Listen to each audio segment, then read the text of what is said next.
जय श्री राम। भारत भू का सच्चा इतिहास एवं छिपाए गए तथ्य को आपके समक्ष रखने का ये प्रामाणिक प्रयास है।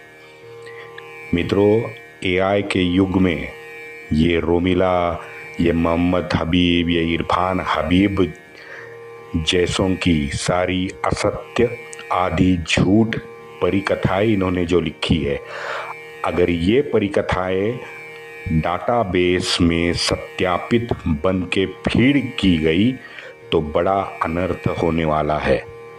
इस षड्यंत्र को रोकने का कठिन काम है, मैं जानता हूं।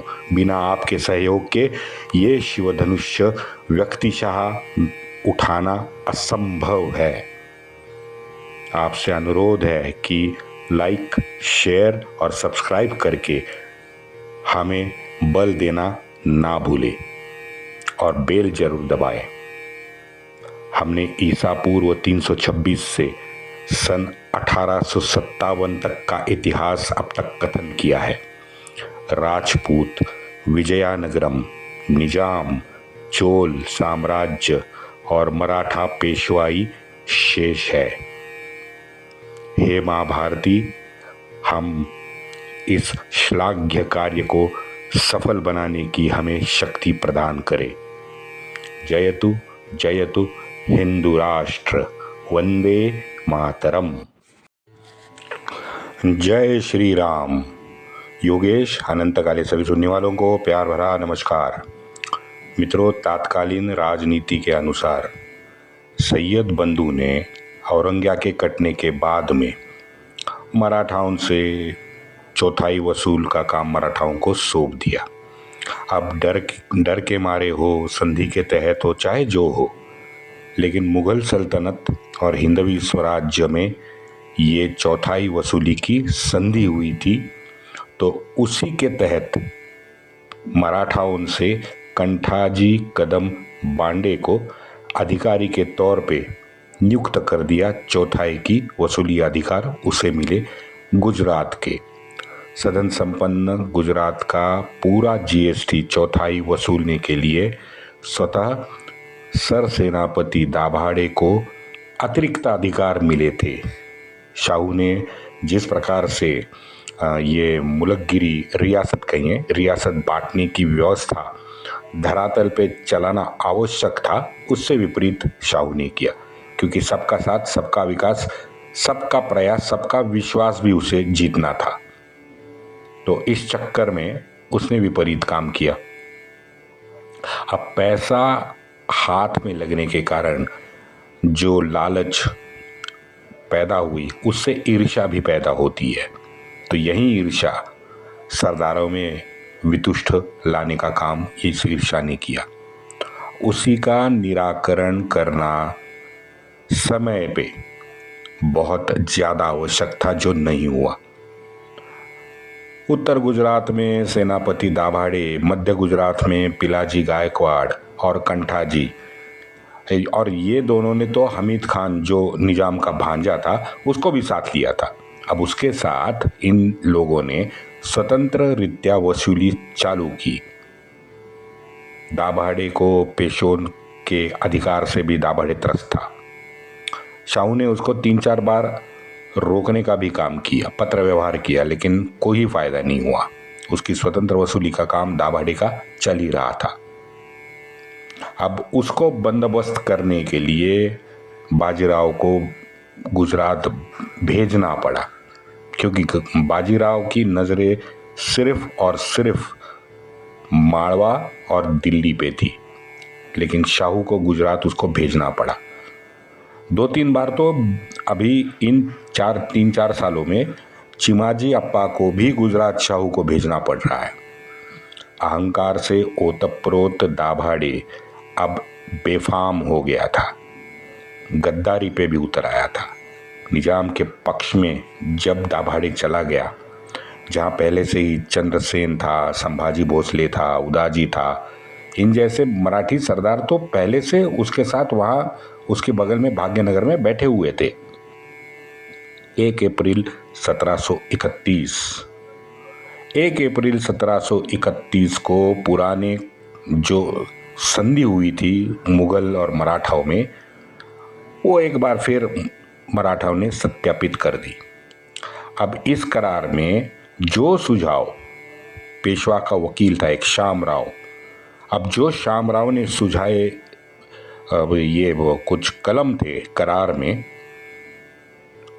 उससे ये करार लश्करी ना होके प्रशासनीय उन्होंने बना दिया। अब जैसे ये प्रशासनीय बना, जाहिर है सेनापति दाभाडे और पिलाजी, रघुजी, इन जैसे पराक्रमी सरदारों का महत्व ही मित्रों नहीं रहा। चंद्रसेन जाधव ने जो पूर्व में किया था वही दाभाडे ने किया, राजद्रोह पे उतराया। राष्ट्र प्रथम की नीति छोड़ के आप स्वयं के अधिकार, स्व स्वार्थ के लिए जब खड़े होंगे तो राष्ट्र के साथ गद्दारी करना आपको सहज सुलभ लगेगा, लेकिन ये अनीति है। मित्रों, मणिशंकर अय्यर जैसे लोग जब पाकिस्तान में टीवी पे बैठ के मोदी विरोध में वहां के लोगों से मदद की भीख मांगते हैं ना, तो इसे क्या कहेंगे आप? हाँ, अधेड़ उम्र का हमारा युवा नेता पूरे भारत में घूम के भारत तो यूनियन ऑफ स्टेट्स है कहता है, क्या कहेंगे इसे?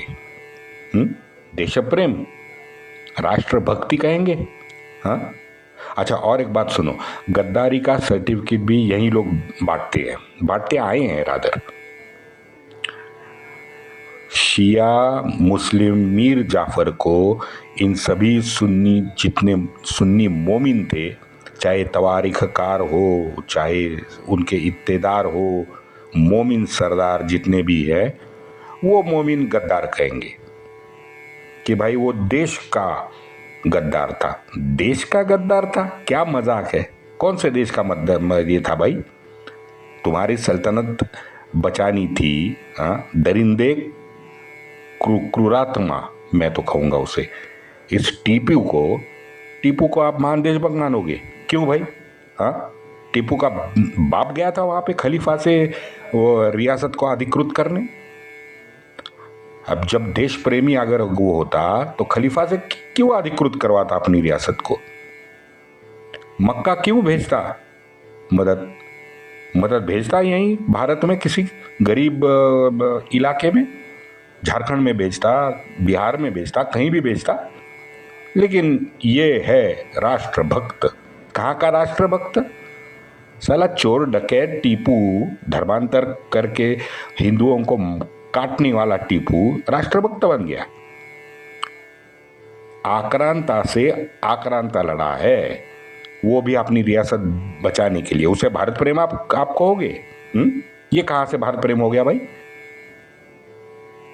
कुछ भी अनाप शनाप ये नालायक लोग बोलते रहते हैं। ये लिब्रांडू घिनौने सेक्युलर हिंदू है ना, ये ज्यादा नालायक है, जो इनका ढोल बजाते गली कूचे में घूमते रहते हैं। हद है यार। हाँ, ये चलता आ रहा है, ये 1000 साल से यही चल रहा है। फिरोज शाह के आत्मवृत्त से लेके आज तक सभी पुस्तकों में यही है।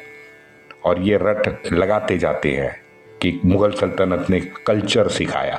हमारा पहला प्रधानमंत्री था ना, जो खुलेआम कहता था कि कल्चरली मैं मुस्लिम हूँ और दुर्भाग्य से हिंदू हूँ। ये तो माइक पे कहा है उसने। आधा अधूरा सत्य कथन करके भ्रमित करने वाले ये नालायक, भाई उनका काम तो वो था, उन्होंने कर दिया, तबाही मचा दी। आज भी यही हो रहा है। कितनी बातें बताओ मित्रों, कितनी बातें बताओ। 10 घंटे अगर बोलूँ ना, 10 घंटे तो वो भी कम पड़ जाएगा।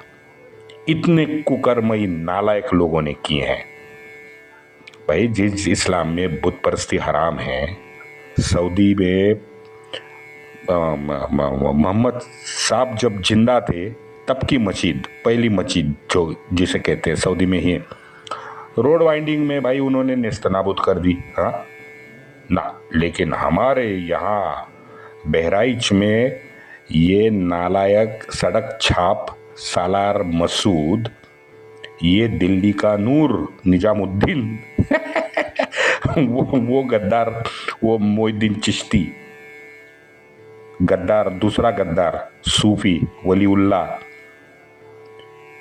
इन जैसे।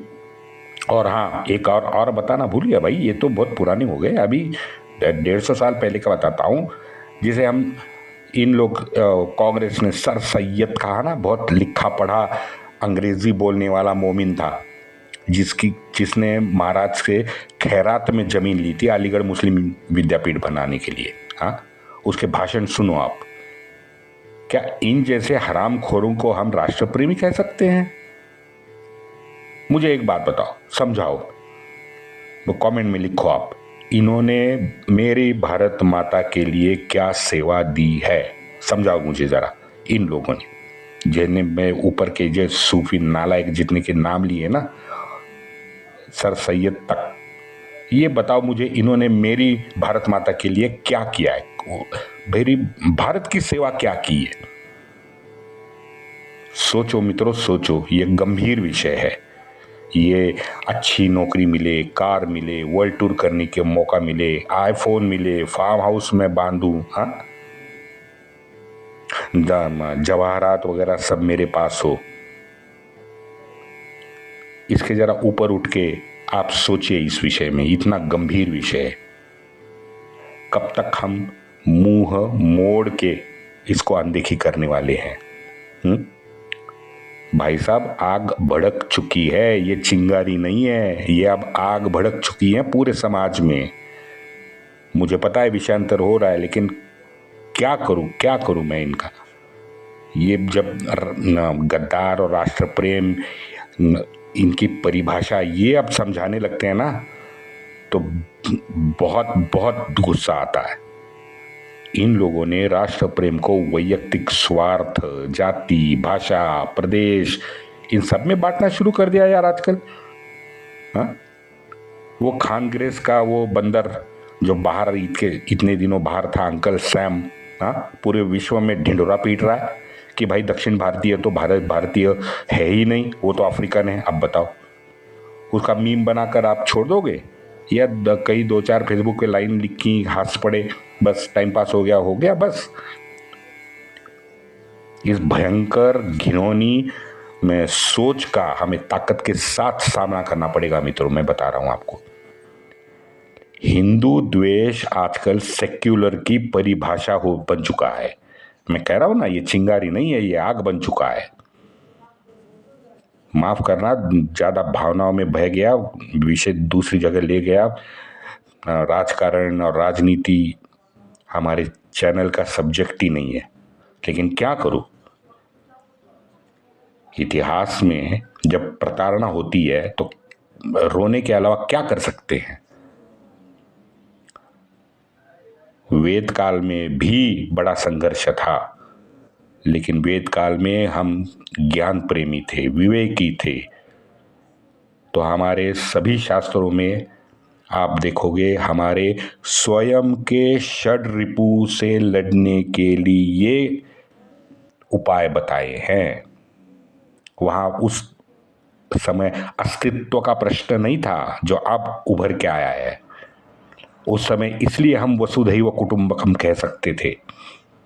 मगर आज देखो, ये हमारा पड़ोसी देखो, अत्यंत हीन नीच दर्जे का भिखमंगा है वो। ये आपके परिवार में उसको ला सकते हैं क्या? वसुधैव कुटुंबकम हम बोलेंगे, इसको ला सकते हैं? हाँ, जहां महिला उपभोग्य वस्तु है, अकेले ईश्वर के अलावा सभी त्याज्य है, अविवेक जिन लोगों का आत्मा बन चुका है, उनके सदाचार की परिभाषा देखो, वो भी अलग है। भाई साहब, मैं एक बात कह दूं, द्वेष अगर नींव का आधारशिला है ना, वो नींव कभी भी मजबूत नहीं हो सकती, नहीं हो सकती, नहीं हो सकती।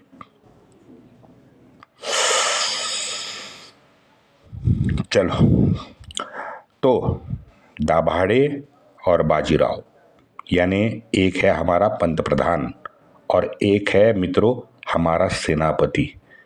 कितना दुर्भाग्यपूर्ण दृश्य है, कितना दुर्भाग्य।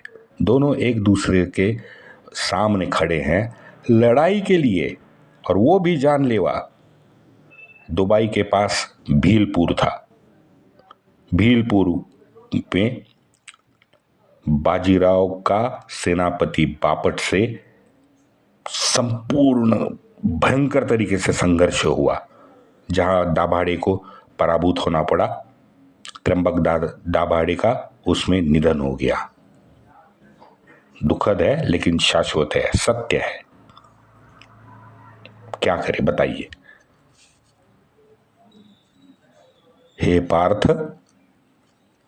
कर्तव्य मत भूल, कर्मण्येवाधिकारस्ते मां फलेषु कदाचन। सब हम रटा रटाया है। हाँ मित्रों, ये अधर्म से लड़ाई है। यहां नीति अवनीति की परीक्षा है। हमारे मधुसूदन क्या कहते हैं, हे कुंती पुत्र, बिना समय गंवाए तू अपना कर्तव्य कर जो धर्म संगत है। एक क्षत्रिय को अपनी मातृभूमि चाहे भौगोलिक दृष्टया कितनी छोटी बड़ी हो, उससे फर्क नहीं पड़ता, लेकिन उसके बचाव के लिए पुनः उसको अपना अधिकार दिलाने हेतु अविवेकी, अविचारी, ये अधर्मीय जितने हैं, उनसे लड़ना ही तेरा सर्वश्रेष्ठ कर्म है। ये मत सोच कि सामने कौन खड़ा है। बाजी स्वयं अपने सर सेनापति से लड़ रहा था। दुबई में हिंदवी स्वराज्य ने त्र्यंबकराव दाभाडे जैसा श्रेष्ठ और ज्येष्ठ योद्धा खोया है। हाँ, मति गुंग हो जाती है। स्वार्थ, लालसा, अहंकार क्या करे, क्या करे। अंतिम सत्य तो यही है, हमारे कृष्ण कन्हैया ने जो बताया है। संसार के नियमानुसार धर्म संगत यानी मानव धर्म का पालन करना हमारा कर्तव्य है, और उसमें जो कुछ बाधा डालते हैं, निधर्मी, अधर्मी, इन सबको जल के राख होना पड़ेगा। चाहे रिश्तेदार हो, कोई रुसूखदार हो, हाँ, कोई भी हो। वंदे मातरम।